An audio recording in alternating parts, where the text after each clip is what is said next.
Здравейте! Аз съм Джо Паркър. Уча в училището по актьорско майсторство в Гилфорд и съм от място близо до Манчестър, наречено Атертън, Северна Англия.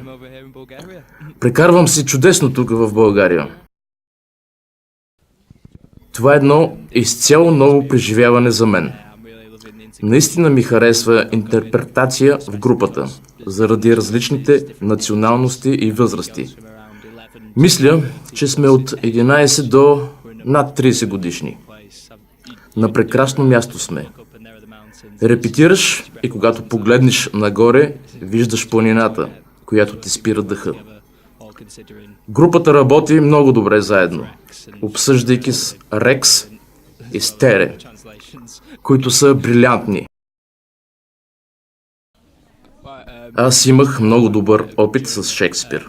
Когато бях по-малък, участвах в представление в училище в Кралската Шекспирова компания.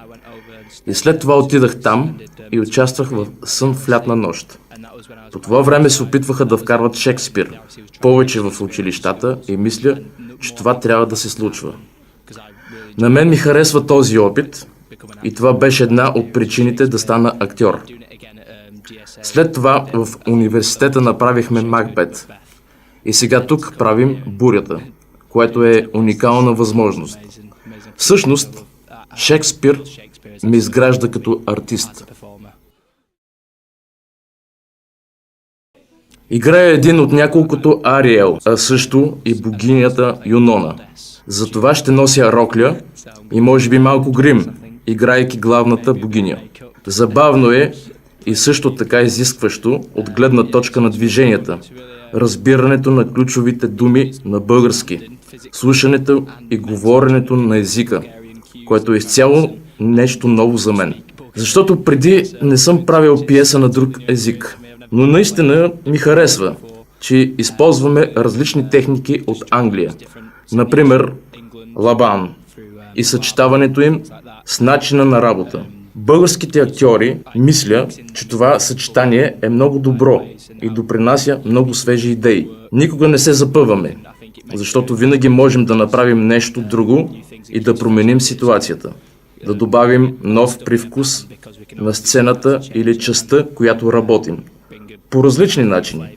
Пластика или нещо друго. Може да влезем в някоя стая, да проведем workshop и след това да използваме идеите от него на сцената и за сега това се получава много добре.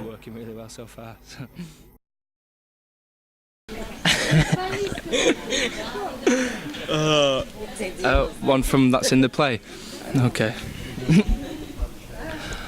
Lay me low, lay me low, lay me low, where no one can see me, where no one can find me, where no one can hurt me.